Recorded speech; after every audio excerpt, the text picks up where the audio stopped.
एक बार की बात है, एक गुरुकुल में एक गुरुजी रहते थे जिनके 3 शिष्य थे, प्रताप, लक्ष्मण और अशोक। गुरुजी का एक ही उद्देश्य था कि अपने शिष्यों को इतना निपुण बनाना कि वो अपने जीवन में सफलता प्राप्त करके आगे बढ़ सके। 3 शिष्य में 2 शिष्य प्रताप और लक्ष्मण बुद्धिमान थे और तीसरा शिष्य अशोक काफी कमजोर था। गुरुजी तीनों शिष्यों को एक जैसा काम देते थे जिसे प्रताप और लक्ष्मण आसानी से कर लेते थे, पर अशोक वही काम को या तो काफी टाइम लगाता था या फिर उस काम को कर ही नहीं पाता था। धीरे धीरे अशोक का मनोबल गिरने लगा था। उसे लगने लगा कि वो किसी काम का नहीं है, मूर्ख और बेकार है। इसी कारण वो उदास उदास रहने लगा। एक दिन वो तालाब के किनारे उदास चुपचाप बैठा था। तभी वहीं से गुरुजी गुजर रहे थे। उन्होंने देखा कि अशोक चुपचाप बैठा हुआ है। गुरुजी ने अशोक के मन के भावों को दूर से ही भाप लिया था। वो समझ गए थे कि अशोक इस वक्त निराशा में डूबा हुआ है। वो तुरंत अशोक के पास गए और पूछा, बेटा तुम यहाँ पे अकेले क्या कर रहे हो? तब अशोक ने कहा, बस ऐसे ही बैठा हूँ गुरुजी।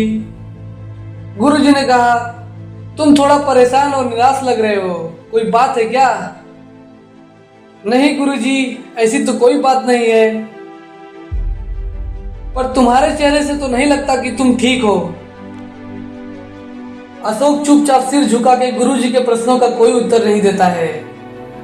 देखो, जब तक तुम बताओगे नहीं तब तक तुम्हारी समस्याओं का समाधान कैसे मिलेगा? तुम किस बात से परेशान हो, बताओ मुझे। गुरुजी के बार बार पूछने पर अशोक उनको अपनी परेशानी बताने के लिए तैयार हो जाता है। गुरुजी, प्रताप और लक्ष्मण ये मेरे साथ में ही आपसे शिक्षा लेते हैं, परंतु उनमें और मुझ में काफी फर्क है। वो दोनों बुद्धिमान हैं और सब काम अच्छे से और जल्दी कर लेते हैं, और मैं उसी काम को कर ही नहीं पाता हूँ, क्योंकि मैं तो उनके जैसा बुद्धिमान हूँ ही नहीं, एक मूर्ख इंसान हूँ जिसे कुछ नहीं आता है। अशोक, तुम्हारा इस तरह सोचना ही सबसे बड़ी मूर्खता है। तुम्हें कुछ नहीं आता है तो कोई बात नहीं, मैं तुम्हें एक ऐसी चीज दूंगा जिसे पाने के बाद तुम प्रताप और लक्ष्मण से भी ज्यादा बुद्धिमान और तेज बन जाओगे और कोई भी काम आसानी से कर सकते हो। क्या सच में गुरुजी ऐसा हो सकता है? हाँ, पर मैं तुम्हें वो चीज एक ही शर्त पे दूंगा, जब तुम मेरे दिए हुए कामों को पूरा करोगे। गुरुजी, मैं आपके कामों को करने के लिए तैयार हूँ, बताइए मुझे क्या करना होगा। चलो आओ मेरे साथ। गुरुजी अशोक को कुछ लोगों से मिलवाते हैं। अशोक, ये है हरिया जो तुम्हें मूर्ति बनाना सिखाएंगे, और ये है किशन जी जो तुम्हें कविता लिखना सिखाएंगे। हरिया और किशन जी ये दोनों जो तुम्हें सिखाएंगे वो सीखना ही तुम्हारा काम होगा। जब तुम्हें काम सीख जाओगे तब मैं वो चीज तुम्हें दे दूंगा जिसे पाने के बाद तुम बहुत ही बुद्धिमान और तेज बन जाओगे। जी हाँ गुरुजी, मैं जरूर अच्छे से ये सब सीखूंगा। हरिया और किशन जी दोनों ही अपना अपना कला अशोक को सिखाने लगे और अशोक भी मन लगाकर सीखने लगा।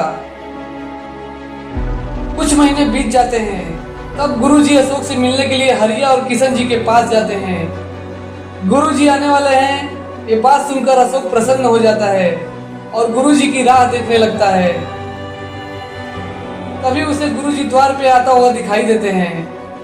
उन्हें देखते ही अशोक फौरन गुरुजी के चरणों में गिरकर उनसे आशीर्वाद लेता है। कैसे हो अशोक बेटा? मैं ठीक हूँ गुरुजी। अच्छा, मैंने जो तुम्हें काम दिया था वो कैसा चल रहा है? काफी अच्छा गुरुजी, और मैंने दोनों कलाएं अच्छे से सीख लिया है। हरिया और किशन जी, क्या अशोक आपके दिए हुए ज्ञान को सीखने में कामयाब हुआ है?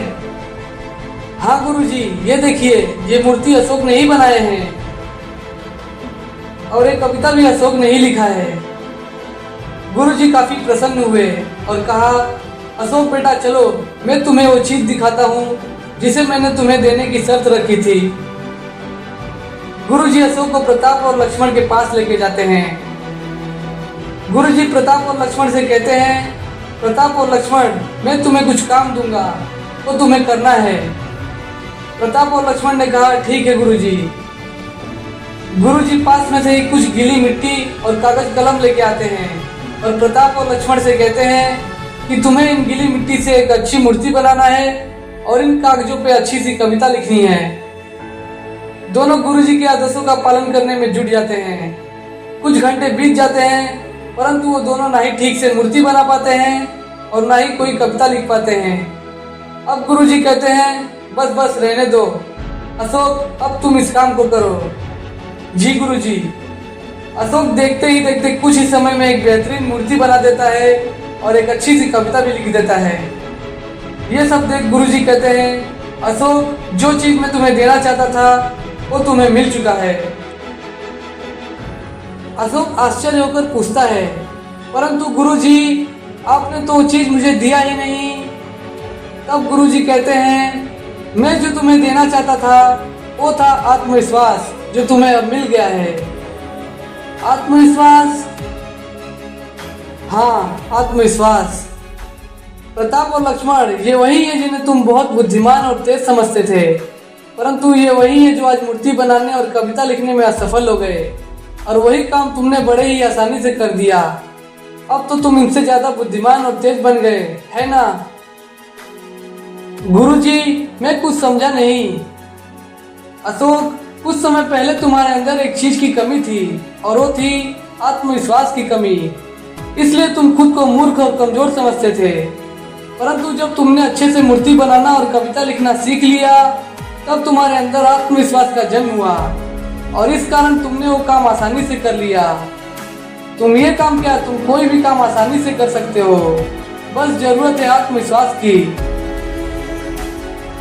अगर तुम्हें कोई काम नहीं आता है तो उस काम को सीखने का प्रयास करो, और जब तुम सीखने का प्रयास करोगे तब तुम्हारे अंदर आत्मविश्वास अपने आप बढ़ने लगेगा और मुश्किल से मुश्किल काम कर सकते हो।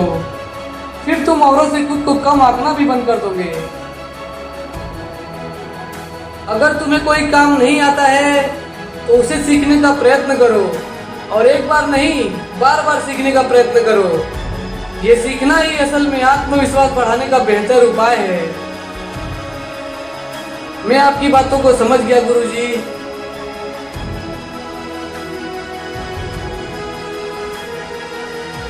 कई लोगों के पास आत्मविश्वास पहले से ही होता है, तो उनके लिए सारी चीजें आसान होती है। वो हर काम करने में खुद को काबिल समझते हैं। और जिन लोगों के पास आत्मविश्वास नहीं होता है तो उनके लिए कुछ कर पाना मुश्किल लगता है। इसलिए जिन लोगों के पास आत्मविश्वास नहीं है कुछ करने का, तो वो अपने अंदर चीजों को सीखकर आत्मविश्वास जगा सकते हैं, क्योंकि सीखने से आत्मविश्वास बढ़ता है और सीख कर ही आत्मविश्वास बढ़ाया जा सकता है।